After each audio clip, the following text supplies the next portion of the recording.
Net, coba bahasa Inggrisnya orang Amerika apa? People America, Min. Bukan itu, kocak. Just kidding, Min. Bahasa Inggrisnya itu American. Nah, gitu, kek. Kalau orang Tiongkok, Chinese. Kalau orang UK, Britania, British. Nah, lo sadar gak apa yang beda? Iya ya. Kok kita sebut orang Amerika itu American ya?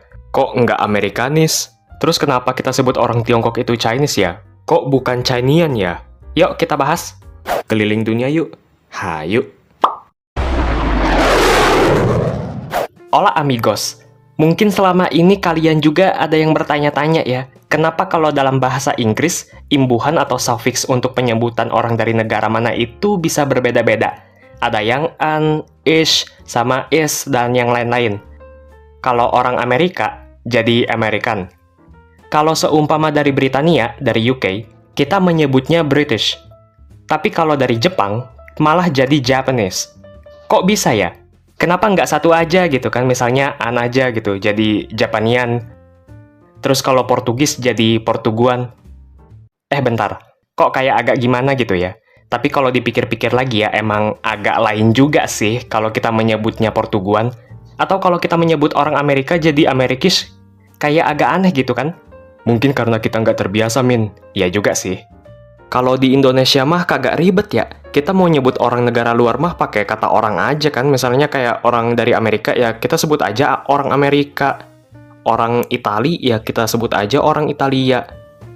Orang Sukabumi ya kita sebut aja orang Sukabumi. Kagak ada kan Sukabumish. Apalagi Sukabumis. Kagak ada. Orang Batam kita sebut aja orang Batam. Kagak ada kan Batamish. Kagak ada juga Batamian. Apalagi Batamis. Nah, kecuali kalau kita lagi ngobrol sama orang luar gitu kan, kita bisa bilang, I'm from Sukabumi, gitu. Kagak usah kita bilang, I'm Sukabumish. I'm Sukabumis, apalagi I'm Sukabumian. Nah, selain ketiga imbuhan atau suffix tersebut, ada juga imbuhan ean. Enggak, bercanda. Dan juga ian. Sekilas agak mirip ya sama suffix an. Nah, kalau ean itu, contohnya Chilean dan Korean. Kalau ian itu, vokalisnya band Raja. Itu Ian Kasela, Min. Sorry. Contoh Ian itu kayak Norwegian sama Lituanian. Lalu ada juga IC gitu. Misalnya Icelandic. Tapi uniknya, orang Islandia bisa juga disebut Icelander. Yap, berarti ada juga suffix er. Lalu, imbuhan atau suffix i. Misalnya orang Pakistan, disebut Pakistani. Berarti kalau kita urutkan, ada imbuhan ian, ean, an, is, ik, ish, dan i. Tapi coba kita bahas dulu, sebenarnya bagaimana sih sejarah dari semua imbuhan ini? Dengan mengetahui sejarahnya, maka kita bisa membahas juga apa perbedaan dari masing-masing imbuhan atau suffix ini. Tapi sebelum kita lanjut, Mimin mau mengucapkan terima kasih kepada Amigo yang sudah merequest soal kewarganegaraan dalam bahasa Inggris. Kan ada yang is, ada yang an gitu ya. Kita mulai dulu dari ketiga akhiran atau suffix ini. Trio an, ian, ean, sama an. Karena sebenarnya hampir-hampir mirip, jadi Mimin bahas sekalian aja ya. Kalau ketiga imbuhan ini, sebenarnya berasal dari bahasa Latin. Pada zaman dahulu, akhiran atau suffix ia selalu digunakan untuk pemberian nama tempat, seperti misalnya Romania, Bulgaria, dan Australia. Sementara akhiran ea dan a adalah dua suffix atau akhiran lainnya untuk kata-kata benda dalam bahasa Latin. Nah, akhiran n adalah akhiran yang mengubah kata benda menjadi kata sifat atau adjektif. Jadi kalau suatu kosakata berakhiran ia, berarti itu adalah kata benda atau noun. Tapi kalau kita tambahin n lagi di belakangnya, jadi ian, maka kosakata tersebut berubah menjadi kata sifat atau adjektif. Kalau dalam bahasa Inggris, kosakata soal nationality atau kebangsaan, seperti American ataupun Italian, termasuk sebagai kata sifat atau adjektif. Tapi kalau Amerika aja gitu, atau Italy, termasuk sebagai kata benda atau noun. Jadi kenapa akhiran atau suffix dalam bahasa Latin kemudian digunakan juga dalam bahasa Inggris? Padahal kalau kita perhatikan dari sejarah akar bahasa ya, Latin itu memiliki cabang yang berbeda dengan English. Menurut beberapa sumber yang Mimin dapatkan, para penutur bahasa Inggris pada zaman dahulu mengadopsi atau meminjam beberapa kosakata dari bahasa Latin. Jadi pada awal-awal abad pertengahan, Orang-orang rumpun Jermanik merupakan penutur paling awal dan pencipta bahasa Inggris. Mereka melakukan kegiatan perdagangan dengan orang-orang dari Kekaisaran Romawi. Nah, bisa jadi komunikasi antara orang-orang rumpun Jermanik dengan orang-orang dari Kekaisaran Romawi inilah yang membuat sebagian besar kosakata dalam bahasa Latin itu kemudian diadopsi ke dalam bahasa Inggris. Soalnya ya, bahasa yang digunakan oleh Kekaisaran Romawi itu merupakan akar bahasa dari bahasa Latin. Tapi bahasa Inggris zaman abad pertengahan itu jelas berbeda ya sama bahasa Inggris pada zaman sekarang. Ada yang namanya Old English. Ini tuh bahasa Inggris jadul ya, pada zaman dahulu. Contoh kosakata dalam bahasa Inggris, garpu. Bahasa Inggrisnya kan fork. Nah, kalau dalam Old English itu, forca, yang merupakan serapan dari kata dalam bahasa Latin, furca. Begitupun untuk sufiks ian, ean, dan an. Jadi sama aja ya kayak beberapa kata dalam bahasa Indonesia. Kan ada beberapa kata yang merupakan kata serapan atau diadopsi dari bahasa Belanda ataupun Sanskerta. Seperti apotek, yang merupakan serapan dari apothek. Handuk, yang merupakan kata dari handuk. Dan bahasa, yang merupakan dari kata dalam bahasa Sanskerta, yaitu bahasa. Dan lain sebagainya. Min, kalau Eminem lahir di abad pertengahan, berarti lirik lagu dia pakai Old English dong. Kira-kira nge-rapnya jadi kayak gimana ya? Whatever. You are free to be whatever you. BTW, kalau kita perhatikan, kebanyakan penggunaan sufiks an, ian, dan ean itu untuk negara-negara yang baru merdeka. Seenggaknya merdeka pas tahun 1900-an. Kayak misalnya Indonesia, Malaysia, kan disebut Indonesian, Malaysian, dan beberapa contoh negara lain yang merdeka di tahun 1900-an. Tapi yang heran ya, Indonesia kan jadi Indonesian. Tapi kenapa Sunda jadi Sundanis ya? Kenapa nggak Sundanian ya? Nah, sebenarnya Mimin kurang tahu ya alasan pastinya kenapa, tapi kalau menurut Mimin sendiri, dikarenakan ya cocok-cocokan, lagi-lagi cocok-cocokan. Soalnya ya, setahu Mimin, kata nian itu kayak menggambarkan banget gitu, sangat gitu, sekali. Jadi kalau misalnya kita bilang Sundanian, itu sama kayak Sunda pisan euy gitu. Dan satu lagi alasannya itu biar lebih hemat suku kata. Nih coba hitung ya, Sundanian, ada 4 suku kata. Nah, tapi kalau misalnya kita bikin Sundanis, jadi Sundanis. Nah, itu lebih hemat suku kata. Jadi lebih praktis dan lebih efisien kalau menurut Mimin ya. Kita lanjut sama sufiks s, yang tulisannya ese ya, ese.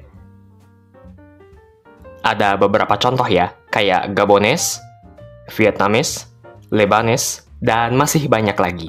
Kalau sufiks an, ian, dan ean diambil dari bahasa Latin, nah kalau sufiks s itu sebenarnya berasal dari bahasa Italia. Tapi tahu nggak kalian amigos?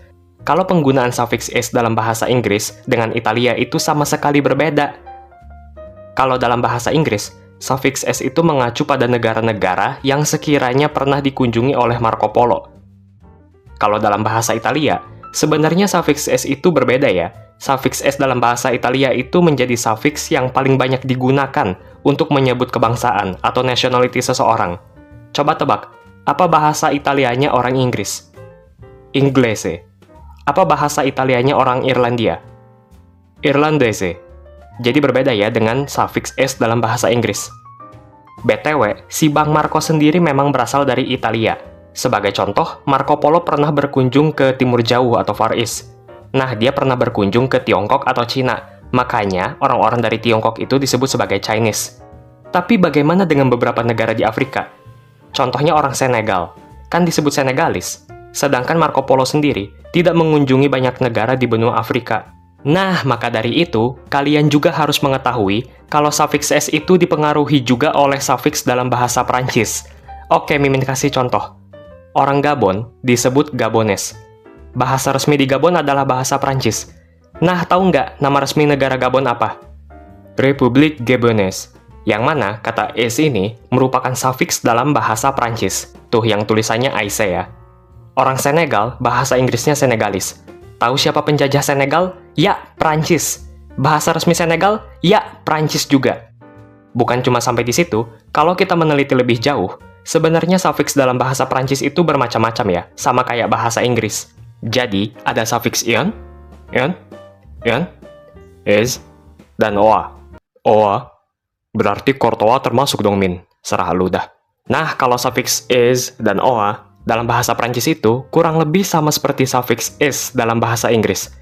Tapi kok bisa ya sufiks dalam bahasa Prancis diadopsi ke dalam bahasa Inggris? Lagi-lagi soal apa, amigos? Ya, lagi-lagi soal sejarah. Ya, mudah-mudahan kalian nggak bosan ya kalau misalnya Mimin kebanyakan bahas soal sejarah.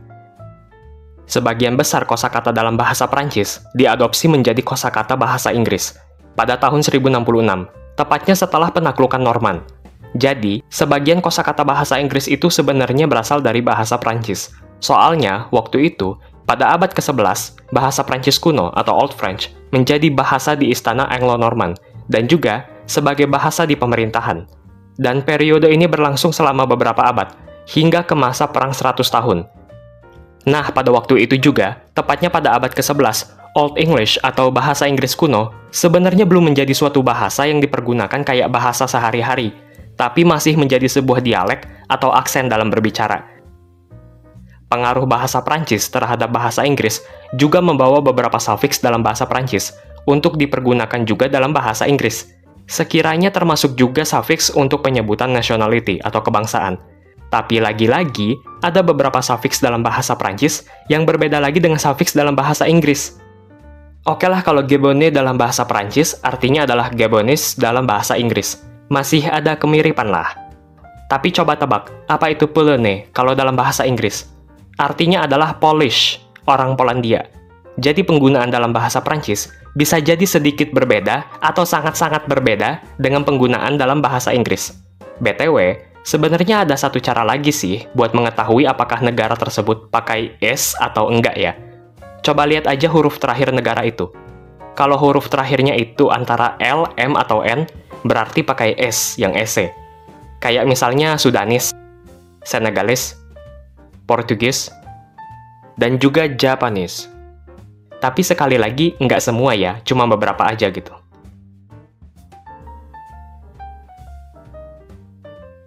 Sebenarnya untuk sufiks R dan ik nggak terlalu banyak digunakan. R-ik, Erik. Di antara ratusan negara yang ada di dunia ini, sufiks R sama ik cuma dipakai sama negara yang pakai kata land, yaitu Iceland atau Islandia dan New Zealand. Jadi Icelandic atau Icelander dan juga New Zealander. Kalau Greenland, meskipun dia bagian dari Denmark dan bukan bentuk negara sendiri ya, tapi kita bisa menyebutnya sebagai Greenlandic. Dan juga untuk penduduk yang tinggal di daerah pulau atau kepulauan, seperti misalnya Norfolk Island, menjadi Norfolk Islander. Cook Islands menjadi Cook Islander. Loh, kenapa Ireland malah jadi Irish ya? Ya, kalau menurut Mimin sih ini tergantung negaranya ya. Kalau cocok pakai ik, ya pakai ik. Agak kedengaran aneh juga kan kalau misalnya orang Polandia jadi Polandic. Ya mending Polish. Jadi tergantung negaranya ya kalau menurut Mimin. Sufiks er atau ik sendiri merupakan sufiks dalam bahasa Latin yang kemudian diadopsi ke dalam bahasa Jermanik, yang kemudian lagi diadopsi menjadi bahasa Inggris. Nah, sama kasusnya untuk sufiks ish. Sufiks ish yang tulisannya ish berasal dari bahasa Jermanik, yaitu sufiks ish.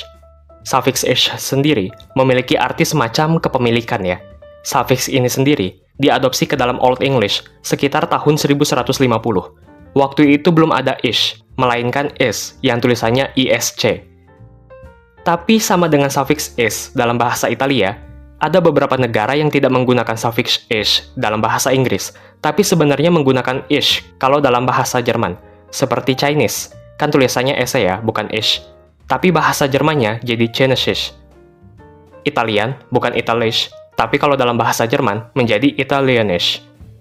Jadi sufiks ish ini buat negara yang mana aja sih? Kalau kita perhatikan ya, ada Swedish, Finnish, British, Irish, Spanish, Polish, Turkish, dan Danish. Kita juga bisa menambahkan Scottish kalau mau. Kalau kita perhatikan, negara-negara yang pakai sufiks ish itu merupakan negara benua Eropa.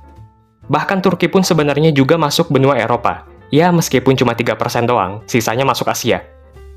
Sebenarnya, kalau dulu, orang-orang Inggris itu menggunakan sufiks ish, yang isc, untuk setiap penyebutan nama tempat atau negara. Cuma ya, seiring berjalannya waktu, beberapa nama tempat ataupun negara lebih banyak dipakaikan sufiks ian, ean, dan an. Makanya jadi sufiks paling umum lah. the most common suffixes. Terus kenapa masih ada negara yang pakai suffix ish?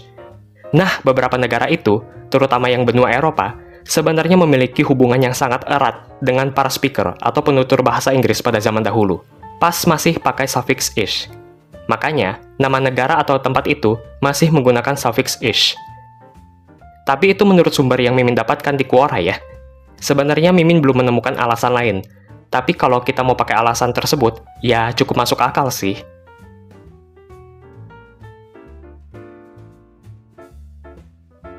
Nah, yang terakhir ada suffix i. I aja. Kalau ini sih menurut Mimin termasuk suffix yang paling gampang dikenali ya. Coba lihat aja beberapa negara Timur Tengah, seperti Kuwait, jadi Kuwaiti. Yemen, jadi Yemeni. Dan Irak, jadi Iraki. Dan juga Uni Emirat Arab, yang mana kita menyebutnya sebagai Emirati. Dan beberapa negara di Asia Selatan, seperti Pakistan, jadi Pakistani. Dan Nepal, jadi Nepali. Dan juga negara-negara di Asia Tengah, yang belakangnya stan, kayak Kazakhstan jadi Kazakhstani, Uzbekistan jadi Uzbekistani, dan lain sebagainya. Nah, suffix i berasal dari bahasa Arab, artinya sendiri adalah milik dari. Maksudnya itu mengacu kepada lu asalnya dari mana gitu. Jadi nggak heran kalau beberapa negara di Timur Tengah, khususnya yang menggunakan bahasa Arab sebagai bahasa resmi, memiliki suffix i. Tapi bukan berarti cuma di Timur Tengah, Asia Selatan, sama Asia Tengah doang ya.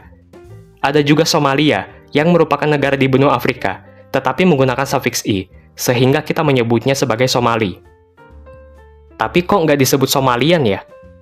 Ada yang tahu? Tapi ya, ada beberapa negara yang emang nggak terikat sama penggunaan suffix. Misalnya kayak orang Belanda, kan disebutnya Dutch. Terus Yunani, kan disebutnya Greek, bukan Grecian, bukan juga Grecish. Orang Siprus, kita menyebutnya Cypriot. Nah, ada yang tahu?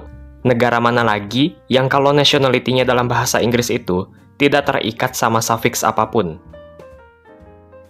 Nah, setelah mengetahui bagaimana sejarahnya, sesedikitnya kita jadi cukup tahulah.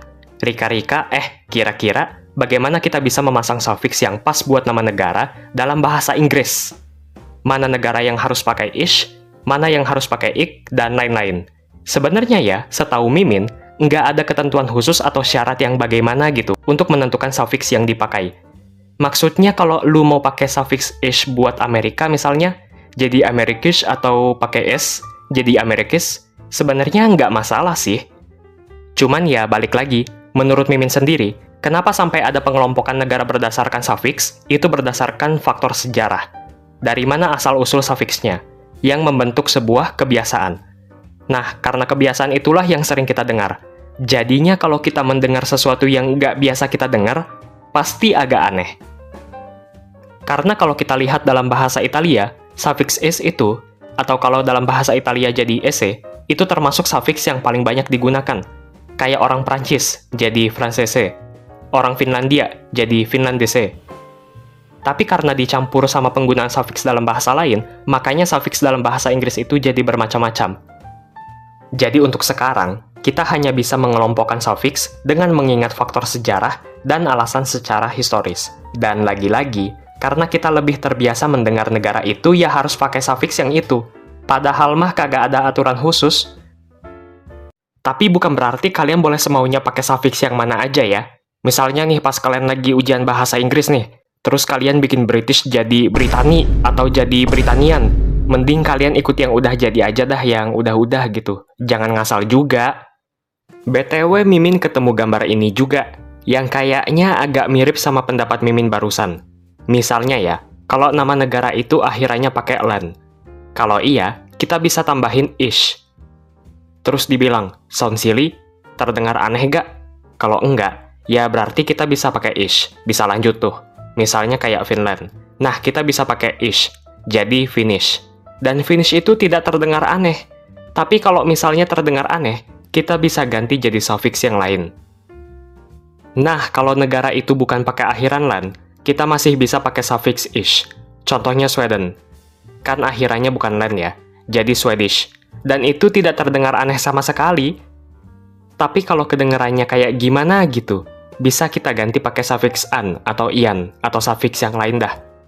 Dan kalau semua suffix itu terdengar aneh dan nggak cocok kedengarannya, ya udah solo player aja dah, kayak Belanda jadi Dutch, Yunani jadi Greek. Jadi gambar ini kayaknya soal apakah suffix yang digunakan itu jadi terdengar aneh atau enggak gitu, jadi biasa aja. Jadi nggak masalah kalau misalnya kita pakai suffix yang itu. Yap, semua orang punya cara masing-masing untuk mengingat penggunaan suffix. Begitupun kalian semua amigos. Mungkin dari kalian punya cara sendiri untuk menentukan mana suffix atau akhiran yang harus digunakan. Tapi Mimin ada kuis nih. Bahasa Inggrisnya orang Kepulauan Marshall apa? Pakai suffix apa? Yang tahu silakan komen. Oh iya amigos, mohon maaf kalau Mimin masih banyak kekurangan dalam penyampaian informasi ya. Jadi kalian boleh koreksi juga. Amigos bebas berpendapat ya, kritik, saran, asalkan sopan. Mungkin ada juga yang kurang berkenan misalnya dengan jokes Mimin. Mudah-mudahan kedepannya Mimin juga bisa lebih baik lagi ya. Kalau ada kritik dan saran, Mimin berterima kasih. Berarti itu semua bentuk perhatian dari kalian semua amigos. Sehat-sehat semuanya.